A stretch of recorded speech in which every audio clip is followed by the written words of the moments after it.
Today, we're following the trail left by some of the most brilliant brand builders of our time. Welcome to Radiant Genius Podcast. I'm Elsa Mehary, a creative strategist and feminine entrepreneur. Join me and the occasional guest where we will illuminate the path to brilliance in wellness, tech, and business trends. I will be guiding you through the journey of your inner genius to transform you into your most brilliant and badass self. Give yourself permission to live out loud at the brightest level. Welcome to Radiant Genius Podcast. I'm your host, creative strategist, and entrepreneur, Elsa Mehary. Today, we're following the trail left by some of the most brilliant brand builders of our time. 5 specific women who have turned their expertise, influence, and creativity into empires. We will explore the genius of 5 icons of influence: Martha Stewart, Oprah Winfrey, Beyoncé, Ava DuVernay, and Emma Grede. These women don't just have businesses, they have legacy-driven brands that generate wealth, impact culture, and set new industry standards. Now, what's their secret? They are all beautiful, magnetic, and smart. The triple threat. It's not just talent, it's strategy, it's ownership, and it's knowing how to monetize influence, scale a vision, and create revenue streams that last decades. So no matter how big or small your business, you can learn from how they have moved in the industry. In this episode, we will be breaking down the business models, monetization strategies, and the brand building moves that make each of these women unique. So what can we take from their playbooks? How to own your intellectual property so you don't just get paid, you get equity. How to turn your influence into long-term revenue, and why content is currency and how media can fuel your brand, and how to monetize ideas, stories, and expertise at scale. So one or all may be a model for your particular type of business. So let's get started. Let's be inspired. Take notes, and let's unlock your radiant genius. Martha Stewart is one of my favorite all-time celebrities, and mainly because I grew up with my grandmother cooking, learning how to sew, learning how to crochet, and doing a lot of things that were considered old-fashioned. And this really helped me a lot when I started throwing dinner parties. I knew the intricacies of detail. I paid attention to. So it wasn't just cooking really great things. It wasn't just knowing how to bake. It was really adding this other layer and spark of entertaining, which I learned from my grandmother. She always had a cake. She always had people over. She always made people feel warm and welcome. And this is something that Martha Stewart reintroduced into American society. Because at the time, we were at a point where women were fully in the workforce. And so maybe those particular soft skills didn't get translated, or they were lost, or they were not as accessible. And yes, everybody still knew how to cook, and everybody still maybe would have their families get together, dinner parties here or there, but she elevated this and she monetized it. She has a quote: "There is no single recipe for success, but there is one essential ingredient: passion." So in her blueprint for turning expertise into an empire, she didn't just teach people how to cook, decorate, and entertain.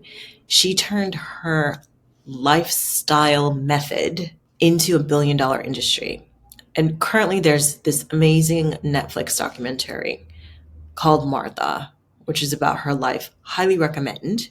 And it was timing, it was support, it was some background. If you watch the documentary, you get a lot more detail of how her background merged with her skills in media, plus her Wall Street background in business, to help her craft her particular empire.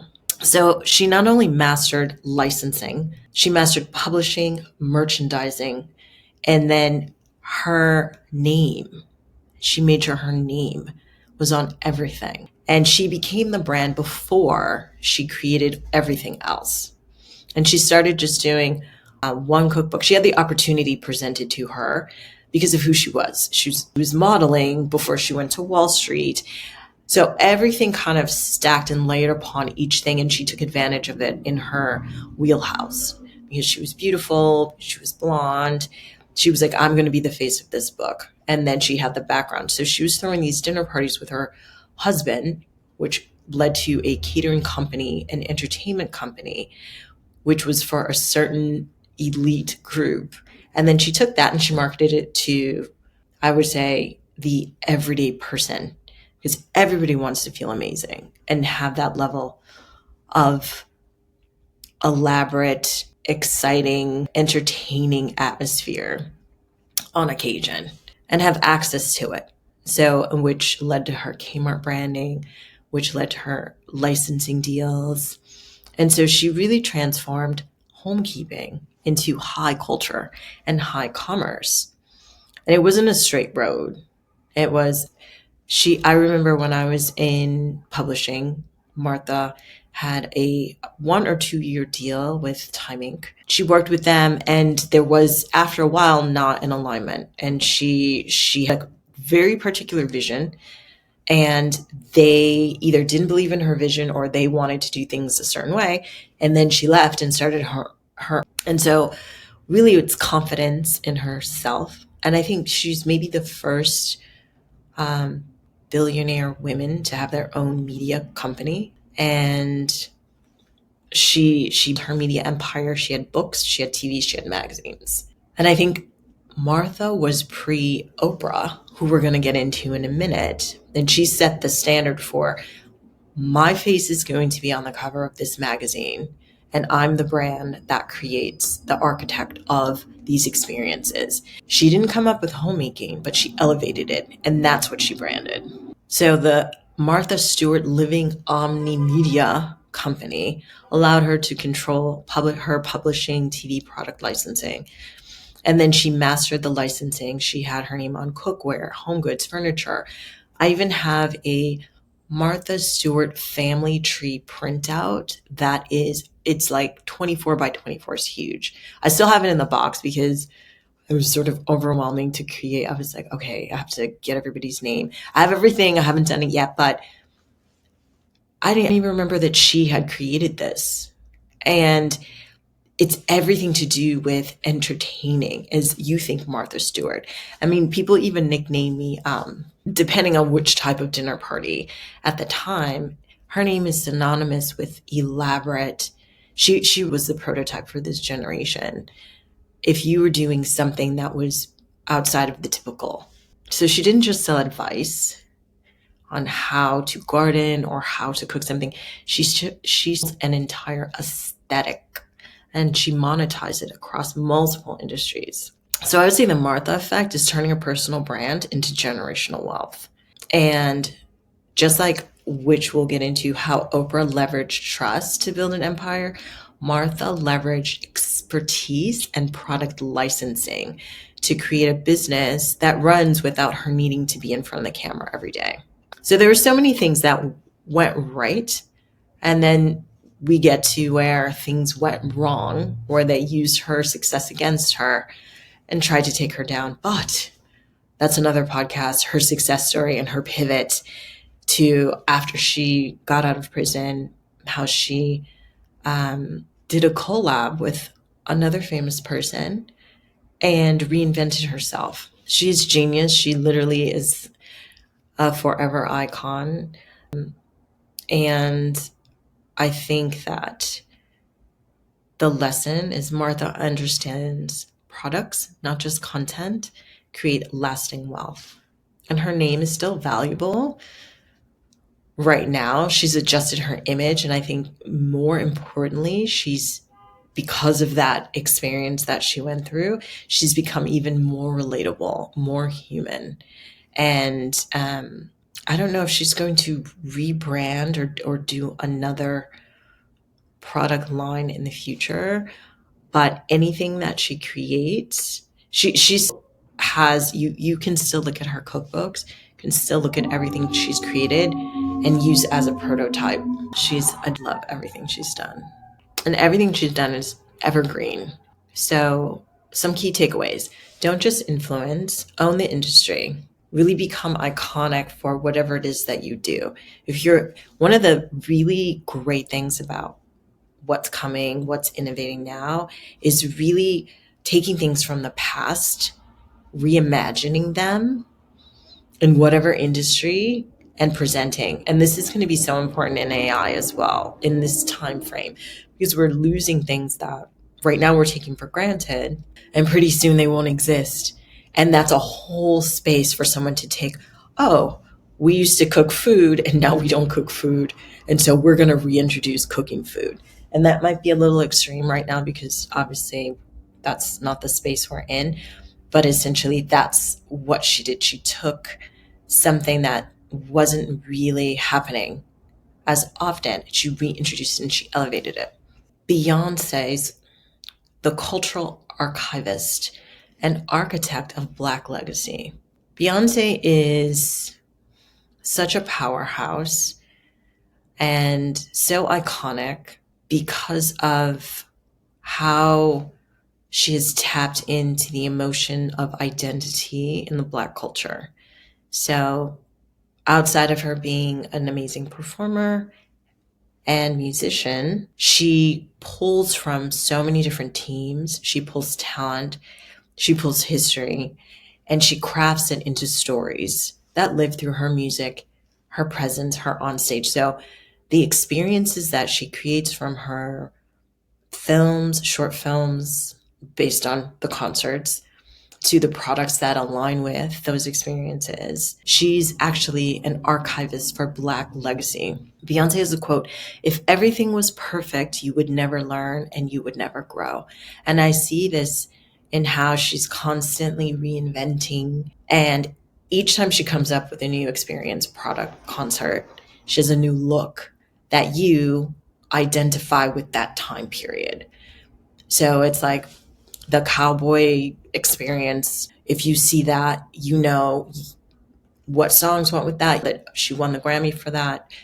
There's a certain, it's like a time capsule of, and it's really genius branding because she has so many experiences. And each time she comes out, it's a new Beyonce. So she's not just a performer, she's a living archive because you're experiencing Black history through her live performances. She's really living and storytelling. She doesn't just create, she curates, preserves, and repurposes centuries of Black artistry, aesthetics, traditions. She borrows from lots of different artists to create something new. And her approach to music, business, and branding isn't just about monetary success, it's about legacy building. And she, being a Virgo, definitely ensures that the creativity, the beauty, I think also Libra rising, and the history remain front and center on her terms. So how does she do this? How does she use Black cultural archives to build a billion-dollar brand and legacy?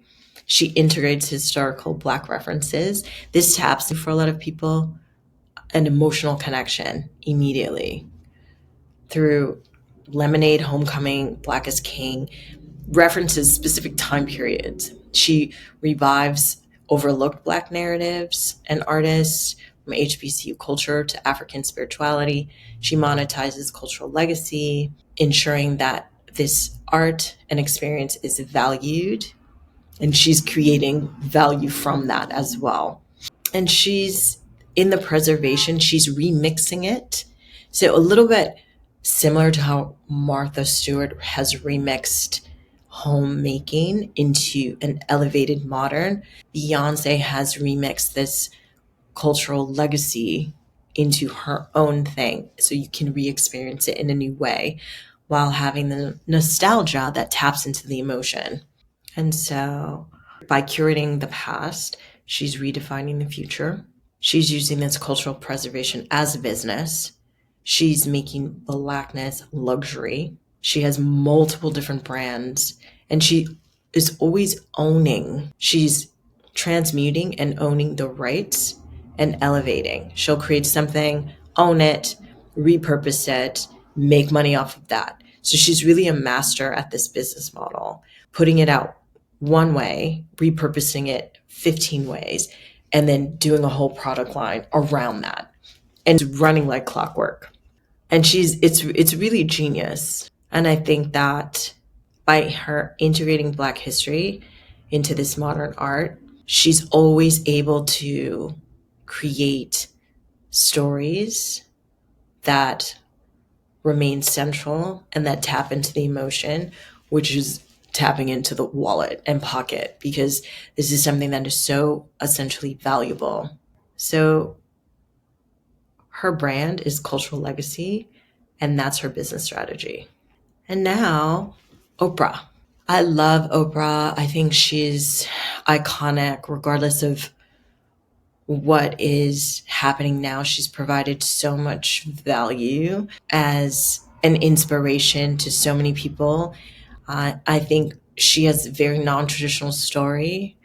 As a billionaire, I think a lot of other people perhaps started out wealthy.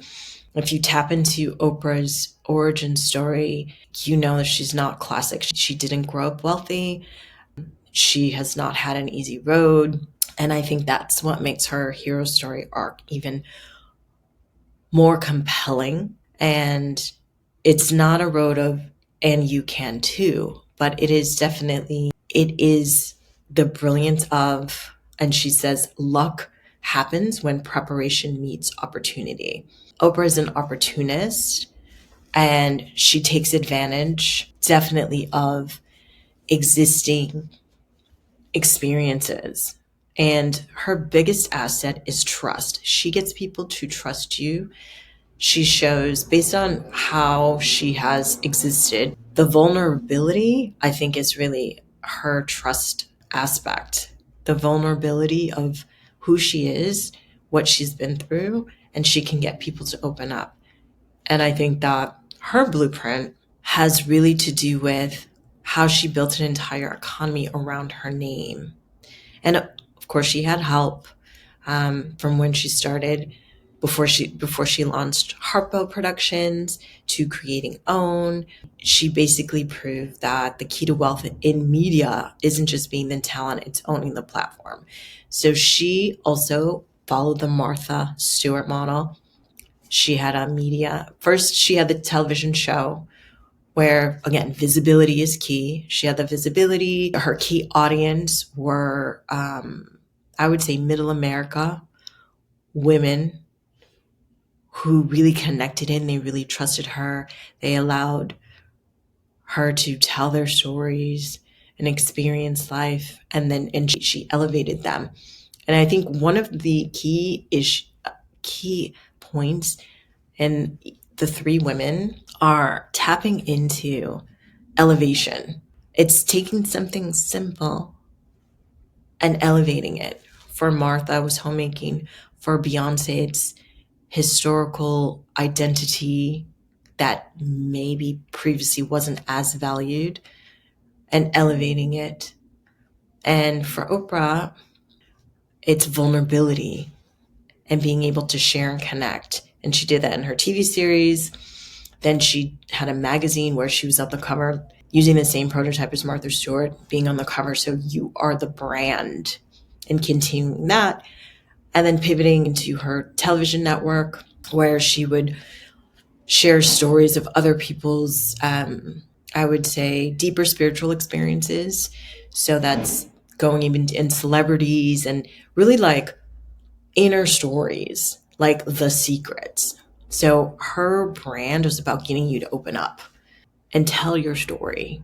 And so her storytelling platforms, whether it was a TV show or the magazines or the OWN network, she turned that into a multi-billion-dollar business. And she also turned her brand into licensing, launching books, courses, partnerships with Weight Watchers, Apple. So she licensed her name to multiple venues, and she owned everything. So I would say the Oprah effect is really leveraging her trust into a billion-dollar influence. She had the book club, so she put the stamp on, if Oprah's approved it, I trust it.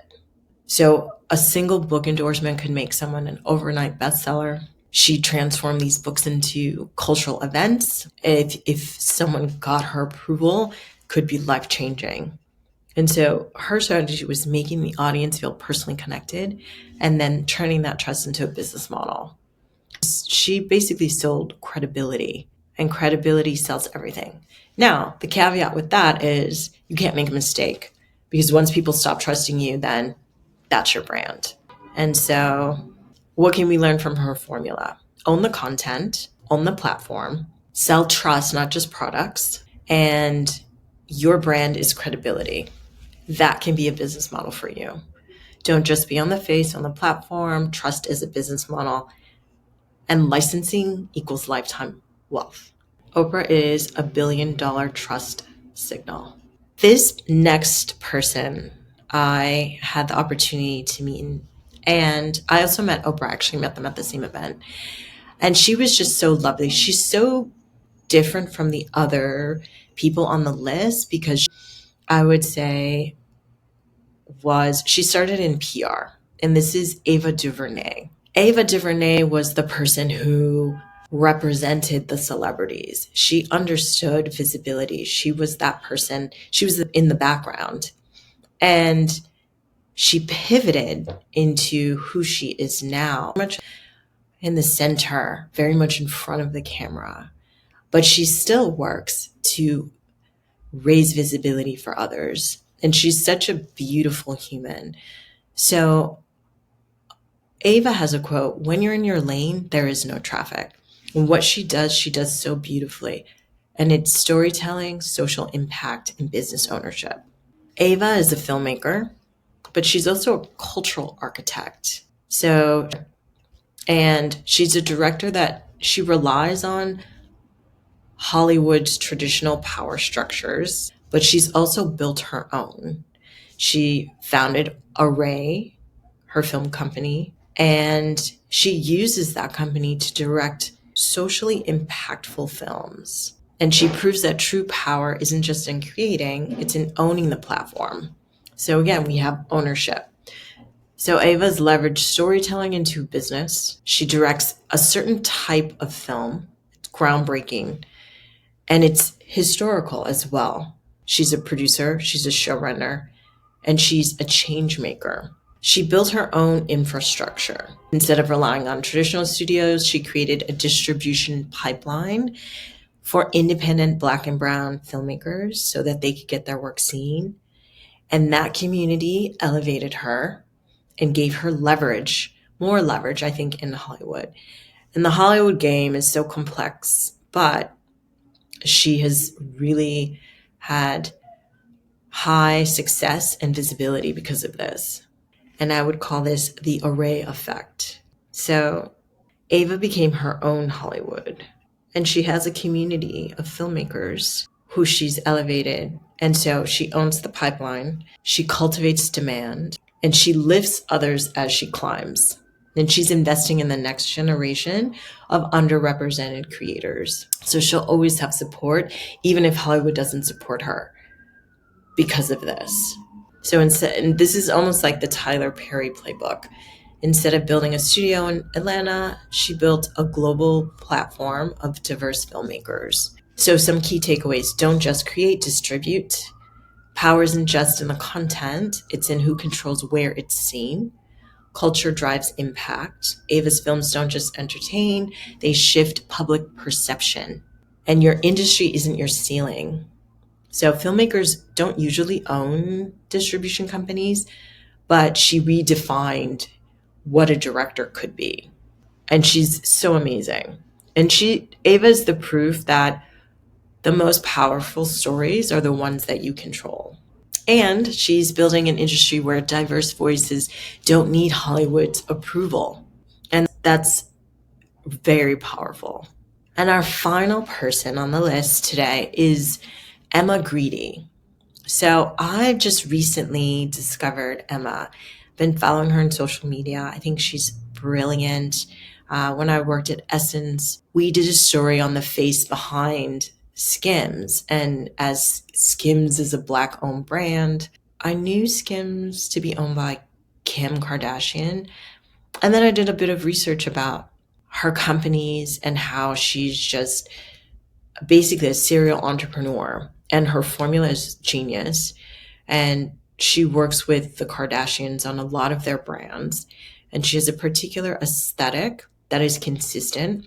And she partners with these celebrities, and she's really successful. And she's also very, she has a family. Her husband is her business partner. She's very eloquent. She's also quite young, and she's very smart. And she has a quote that says, "You've got to be passionate enough and sometimes crazy enough to go round and round to solve the problem." And I think she's very transparent as a leader, because I've seen her in a lot of podcasts talking about make mistakes. Sometimes you're going to go broke. She gives you the background intel. A lot of these people, you don't know, how did they grow? How did you get there? And sometimes you won't know these things unless you know someone who knows them, or you knew them in their other iteration and they're not. How did you create a production company? Or like, where did you get the money for this or that? She's very transparent about how she's created her brand and how she's partnered with people. So she's definitely worth following, doing a deeper dive.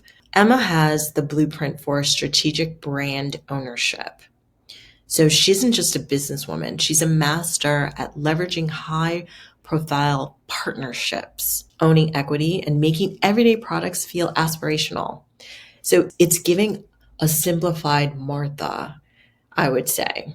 And which is why I started with Martha, because everyone else is a little bit of a different version. While many entrepreneurs build brands, Emma builds empires through smart positioning and licensing. So one of the key elements of all these women is the licensing. So it's almost like a membership. So how did she position herself for $1 billion success? She co-founded Good American with Khloe Kardashian. She co-founded Skims with Kim. And she co-founded Safely with Chris. And they're all slightly different brands, but they all have the same formula for how they're created. She was on Shark Tank. She a shark on Shark Tank. So this another level of visibility, reinforcing her credibility and her brand power, being able to identify what's a good investment, solidifying herself as a strategic business owner. She has an equity first business model. So unlike many brands who simply work with celebrity brands, she ensures she owns part of the companies that she builds. Obviously, genius. So she's not just a behind the scenes, she plays the long game. She's in it to win it. She has the ownership, and that makes all the difference.